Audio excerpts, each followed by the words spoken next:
एक समय था जब लोग अखाड़ों में शरीर बनाने के लिए जाया करते थे और खुद को फिट रखते थे। इन्हीं अखाड़ों में महिलाओं का तो प्रवेश ही नहीं होता था। लेकिन हरियाणा पंजाब की तर्ज पर अब उज्जैन के अखाड़ों से महिला पहलवान नेशनल स्तर तक अपनी पहचान बना रही हैं। हाल ही में उज्जैन की बेटी प्रियांशी को मध्य प्रदेश सरकार ने एकलव्य सम्मान के लिए चयनित किया है। प्रियांशी के पिता मुकेश ने बताया कि अखाड़ों में बेटियों का प्रवेश नहीं होता था, लेकिन दूसरे राज्यों से आई महिला पहलवानों की तस्वीर ने हमें भी हौसला दिया और बेटियों को अखाड़े के मैदान में उतारा। आज मुकेश अपनी बेटियों को ओलंपिक में खेलते देखना चाहते हैं। उज्जैन का अखाड़ों और कुश्ती से पुराना नाता है। वैसे तो उज्जैन में 16 से अधिक अखाड़े हैं, लेकिन आज 10 से कम अखाड़े संचालित हो रहे हैं, जिसमें 200 से अधिक महिला और पुरुष पहलवान तैयारी कर रहे हैं। उज्जैन के अखाड़ों में आज के समय में कुश्ती खेलने वाले पहलवान जिला, संभाग या प्रदेश तक सीमित नहीं है, बल्कि देश और अंतर्राष्ट्रीय स्तर पर अपनी पहचान बना रहे हैं। उज्जैन की बेटियां तो कुश्ती में ओलंपिक की तैयारी कर रही हैं। उज्जैन की बेटी प्रियांशी वर्तमान में लखनऊ में तैयारी कर रही है, लेकिन उसे मिले इस सम्मान से अन्य महिला पहलवानों में उत्साह का माहौल है। बताने में तो ये है कि प्रियांशी प्रजापति, जिसको भी एकलव्य अवार्ड मिलने का चल रहा है और उसका रिजल्ट भी आ गया है, जल्द ही उसको एकलव्य अवार्ड मिलेगा। वो मेरी बेटी है। मेरा नाम मुकेश प्रजापति है। अभी वर्तमान में जो पहलवानी का स्तर चल रहा है वो बहुत अच्छा स्तर है, और इससे क्या बेटे बेटियां राष्ट्रीय और अंतर्राष्ट्रीय स्तर पर तो अच्छा प्रदर्शन कर ही रहे हैं। मेरी बेटियां भी अभी ओलंपिक की तैयारी कर रही है, और प्रभु चाहेगा तो उसका मेडल लगेगा। यहाँ पर 16 अखाड़े लगभग हैं। उसके अंदर से 8 से 10 अखाड़ों के अंदर अभी पहलवानी राष्ट्रीय और अंतर्राष्ट्रीय स्तर की पहलवानी चल रही है। बेटे बेटियां काफी मेडल ला रहे हैं। लगभग 150 से पौने 200 लड़के हैं। भाई साहब, उस समय महिलाओं का दौर नहीं था, केवल पुरुष ही पहलवानी करते थे। और बाद में धीरे धीरे धीरे धीरे ये चलन आया कि लोग टीवी देखने लगे, मोबाइल पे देखने लगे, मीडिया की खबरें पढ़ने लगे कि यार हरियाणा, पंजाब, दिल्ली के अंदर लड़कियां भी पहलवानी करती है। तो उस दौर में हमें भी ये जागा कि यार हमें भी बच्चियों को पहलवानी कराना चाहिए। तो उस समय पुरुष पहलवानी करते थे, लेकिन इस दौर के अंदर लड़कियां भी मतलब लड़कों से कम नहीं है। पहले कुश्ती सिर्फ लड़कों का गेम हुआ करती थी, लड़कियां इतना इसमें कम्पीट नहीं करती थी और सिर्फ बॉडी वगैरह बनाने के लिए आते थे लड़के। अब इस प्रेजेंट टाइम में लड़कियां आ रही है, इसमें कम्पीट कर रही है, दूसरों को देख के मोटिवेट हो रही है, सरकार जॉब भी दे रही है। अब इसमें ऑप्शंस भी बहुत बढ़ गए, पहले इतना था नहीं। ओलंपिक जा रहे हैं बच्चे, लड़कियां आगे बढ़ रही है इसमें।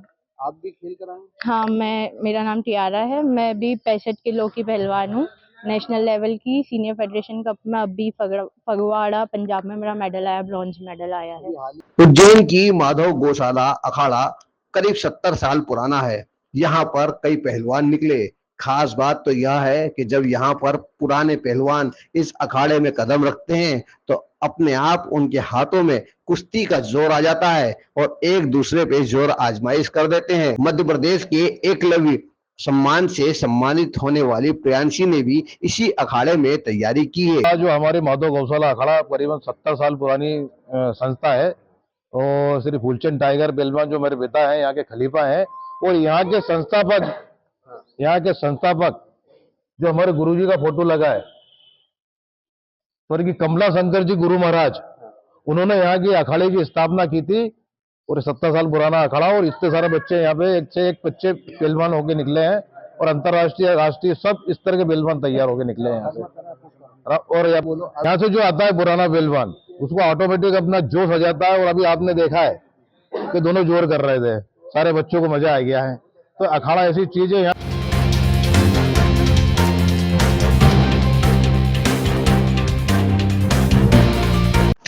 तहसील मुख्यालय क्षेत्र क्षेत्रीय विधायक सतीश मालवी के द्वारा एक बड़ी सौगात विधानसभा क्षेत्र को दी गई है, जिसके अंतर्गत 9 करोड़ 95 लाख की लागत से अत्याधुनिक 50 बिस्तरी अस्पताल निर्माण का शुक्रवार को भूमि पूजन संपन्न हुआ, जिसमें मध्य प्रदेश के उप मुख्यमंत्री एवं लोक कल्याण स्वास्थ्य मंत्री राजेंद्र शुक्ल मुख्य रूप से अतिथि के रूप में मौजूद रहे।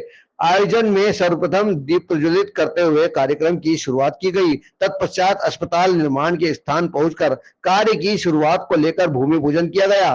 बाद में सुचारू रूप से मंचित कार्यक्रम की शुरुआत की गई, जिसमें उप मुख्यमंत्री राजेंद्र शुक्ल ने ग्रामीण जनों को संबोधित कर कहा कि भाजपा की सरकार में हर जगह विकास हो रहा है। मध्य प्रदेश अब स्वर्णिम मध्य प्रदेश बनने की ओर अग्रसर है। जरूर कहना चाहूंगा कि आज भाई साहब का जो कार्यक्रम है, 2 दिन से इनको बुखार था, मुझे ये भी मालूम है कि बुखार था परसों के दिन, और जब मैंने भाई साहब से आग्रह किया तो भाई साहब ने अस्पताल बनने वाला है, और ये अस्पताल सिर्फ 10 करोड़ का नहीं है, ये अस्पताल हजारों लाखों लोगों की भावना है, जन भावना है, आसपास के 100 गांव के लोगों की भावना है कि हमारे बेटे बेटियों को, हमारे आसपास के ग्रामीण जनों को उज्जैन नहीं जाना पड़े, उज्जैन के किसी प्राइवेट अस्पताल में नहीं जाना पड़े, वहाँ लाखों करोड़ों रुपए का जो इलाज होता है, उसको जो हमारा खर्च होता है उसको कैसे बचाया जाए, वो उस बचाने का काम करने का काम माननीय उप मुख्यमंत्री राजेंद्र शुक्ल जी ने किया है।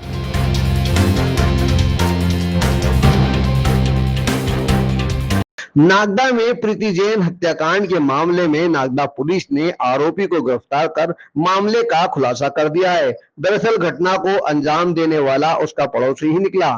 कारण बस इतना था कि रोज की तरह आरोपी अपने घर पर प्रतिदिन की तरह एक्सरसाइज कर रहा था। इसी दौरान ईयरबड प्रीति जैन की छत पर गिर गए थे। यशवर्धन ईयरबड को लेने के लिए छत पर गया था। यशवर्धन लौट ही रहा था कि प्रीति जैन का छत पर आना हो गया और उसने यशवर्धन को चांटा मार दिया, जिससे आक्रोशित होकर उसने छत पर रखी बिल्सी उठाकर प्रीति के सिर पर मार दी, जिससे उसे गंभीर चोट पहुंच गई और उस दौरान परिजनों ने उसे उपचार के लिए अस्पताल में भर्ती कराया, लेकिन 30 मार्च को उपचार के दौरान उसकी मृत्यु हो गई। अंतिम संस्कार के बाद परिजन पुलिस थाने पहुंचे थे। पुलिस ने मामले को गंभीरता से लेते हुए लगभग 150 से अधिक सीसीटीवी कैमरे खंगाले, 50 से अधिक व्यक्तियों से पूछताछ की, जिसमें यशवर्धन के सुराग मिले, जिसे पुलिस ने गिरफ्तार किया। मुखबिर की सूचना पर पुलिस ने यशवर्धन को हिरासत में लेकर पूछताछ की तो उसने वारदात को कबूल कर लिया। एएसपी के अनुसार यशवर्धन कक्षा 12वीं का छात्र है और उसका कोई आपराधिक रिकॉर्ड नहीं है। हालांकि पुलिस ने उसे गिरफ्तार कर कोर्ट पेश कर 1 दिन का रिमांड लिया है।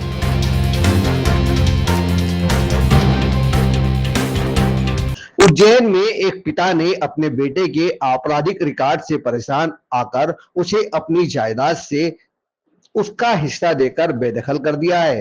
आरोपी बेटा कुछ दिन पहले ही जेल से जमानत पर आया था, लेकिन उसके खराब रिकॉर्ड के कारण आए दिन परिवार के लोग परेशान होते थे, जिसके चलते पिता ने उसे घर से बेदखल करने का निर्णय लिया। दरअसल उज्जैन में रहने वाला शादाब कई बार चोरी के मामले में गिरफ्तार हो चुका है और हाल ही में जेल में था, जमानत पर बाहर आया है।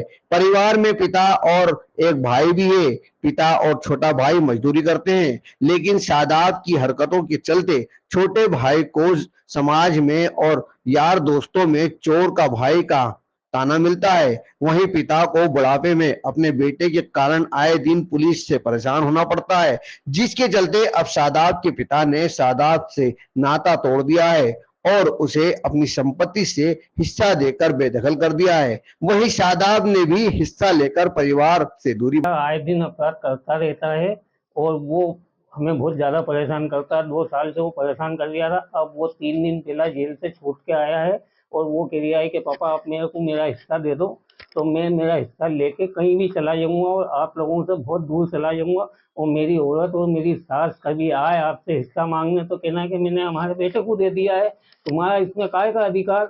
और कहने लगे अब कभी वो जीवन में हमारे पास नहीं आएगा और कभी कोई अपराध करेगा तो इसका जिम्मेदार हम नहीं होंगे। अपराध से हम बहुत ज्यादा परेशान थे सर, और वो आए दिन यानी कि अपराध करता रहता था और उसे पुलिस पकड़ के ले जाती थी। और आइंदा के लिए अगर पुलिस हमें अगर परेशान करे तो हमने उसे बेदखल कर दिया। आदतन अपराधी था, आए दिन अपराध करता था। उसके चक्कर में पुलिस हमारे घर आती थी और हमसे कहती थी थाने पे आओ, गवाह बनो, बयान दो, कहाँ गया, क्या करिया है, कहाँ पे करी चोरी उनने।